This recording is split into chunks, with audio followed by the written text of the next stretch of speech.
Hello everyone, and welcome to another edition of What's on My Desk.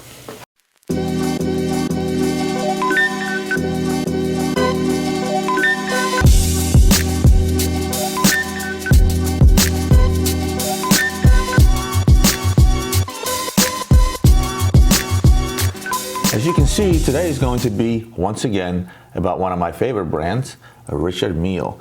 And I have a lot of watches on here. 1, 2, 3, 4. I have 9 Richard Milles on my desk today. So, I try to keep this episode short enough for you guys to stay interested. So I'm not really going to go into review. Today's episode is about giving you a market update, because since I last did a Richard Mille video, which was a couple of months ago, which by the way got the most views on my YouTube channel when I first opened it, prices have changed, prices have climbed, and I wanted to give you a quick update where Richard Mille is today in terms of pricing.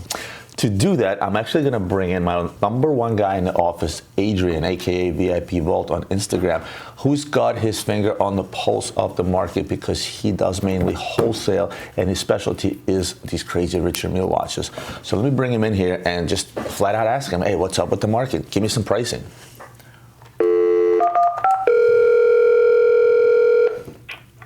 Yo, Adrian. Yes. Can you come here for a second? Yes. Thanks. Bam. So anyway, as I said earlier, I called Adrian in here to sort of help me out with market pricing, because this is the kid that has his finger on the pulse every single day. He trades a lot of these watches day in, day out. Probably sold more Richard Mille watches in the last 6 months in the Richard Mille boutique, but that's besides the point. So anyway, we're going to start from the top. First, I got the RM1103 in rose gold and titanium sides. So what's the retail on this thing? Retail on this thing is $131,500. And it sells for, get this, Today around $180,000. 50. If you're lucky. If you're lucky. 50,000 over list is where this thing is. And the only way to get it, like I said, is to get in line in the boutique, try and buy it. Maybe you'll wait 6 months, maybe you'll wait a year. But you can call Adrian and pay 50,000 over list. Next, I got the Raphael Nadal RM3502 Red TPT. What's the retail on this sucker? The retail on this is $135,000, and the market price today is between $150,000 to $160,000, depending on the date of papers. Something very fresh, around $160,000. Something about a year old, you're paying about $150,000 today. Get the f out of here. Listen, upside of this, it looks great on a yellow strap, looks great on a white strap, and looks even better on a red strap. So and that's worth $165,000. How many of these they make? They make, there's no limited edition number, but they're for sure limited production. Also, wait in line for this. Next, I got a couple of Bubbas. I got the white Bubba, which came prior to this guy, and I have the gray Bubba. Now, what's the retail on the Bubba? I love this one. Well, today's retail on the white Bubba is $103,000. But when it came out, it was less though, no? About the same. It was just a little bit under 100. Correct. And this one, because it's a limited edition, gray edition, they have a few different editions. This one right here is the 100-piece limited edition. They made like 50 limited edition, Correct. 100 limited edition. And one where they goes like for Paris, and the other one was, I don't know. There's just different boutique variations inside the cases. And what does this one sell for? So this one is selling for $130,000 plus, again, depending on with papers, without papers. Let's say a full set piece like we have right here. We're asking this one's new, so. Yeah, so we're asking $130,000, immaculate condition, immaculate piece. And then this guy? This guy's $130,000, and this is trading for the same price. And simply for one reason, as we're sitting here today, summer is right around the corner. This is the ultimate summer watch for all the watch connoisseurs, whether you want to throw a different strap on there, change the crown on there. Okay. No? Summer edition? Summer edition. Which one, guys? All right, we'll show that later. Yeah. So, but hold on, this one came out way before this one, all right? This is one of the first ones, so they're a lot harder to get now, especially brand new like we have it. That's why it's $130,000, $135,000.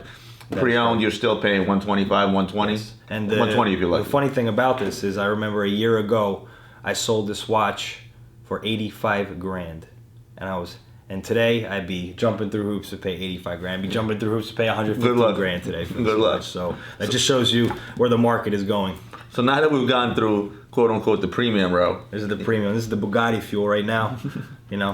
Let me get back into something again, which is a lady watch. Now, I showed this on the last episode. Since then, we've sold this watch twice over and then bought it back. Not the same one, but we bought this back. This is the RM07 brown ceramic. What's the name of this dial? The Jasper dial. The Jasper dial. That's the most popular one, right? Correct. You still got the rose gold on the sides of this watch, and retail on this sucker is 105,000. What does it sell for? Right around there, right around retail, between 95 to 100,000 again, depending on the year. But something in this condition that's about pre-owned, a year old, we can easily get 100,000 for it, I think.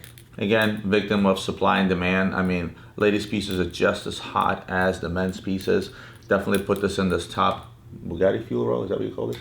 This is premium gas right here. So put it in a premium gas pile right Ferrari, here. let's say. Yeah, Ferrari. And one of the great things I wanted to point out about this one is that Richard Mille ladies' pieces, they tend to have a very, very high retail, simply for the fact that a lot of them are encrusted in diamonds. And full gold cases, and now they're coming with bracelets. So this is probably one of the more affordable ladies' pieces, and it's absolutely beautiful. Affordable. Yeah, affordable. But the bracelet pieces they make, like the 07s, the 37s, all those things. Yeah, good luck finding them. But they're not. Are they really that good of a seller? I mean, hard to say, simply because they're just really not out there. And I mean, we were HK. I think we saw one in the window of the boutique there at Elements Mall. Absolutely. Next, we're going to take a step down, and by step down, I don't by all means mean like these are any worse than the ones I just showed you. Just a little bit less popular. These are the round pieces from Richard Mille, the diver watches. We have the RM28 in titanium. They'll have the RM32 in titanium. The monster. Yeah. One is a chrono, one is a non-chrono. Again, both monster watches. They're freaking huge, and that's probably one of the reasons they're not as easy of a sell, because not a lot of people can pull this off. So the RM32 retails for 145,000 in titanium. And what's the market on that? What are we selling it for? We are asking about 85,000 and 90,000, depending on the condition, papers. But for this one specifically, we're asking 90,000 for it. Because it's brand new.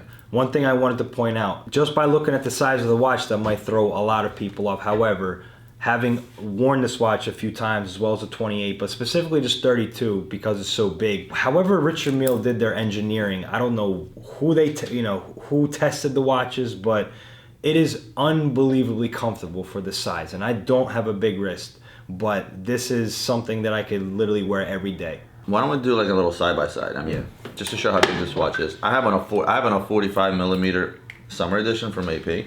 I'm gonna put this thing next to it, and just so you guys can grasp how huge this sucker really is. I mean, look at that. And if I take the 28 and put it next to that, you sort of get the idea just how big these guys are. But Adrian was right. They wrap your wrist really comfortably. In fact, the RM28 and the 32 are actually more comfortable to wear than the big offshores that I normally like to put on. Yes. 28. What's the market?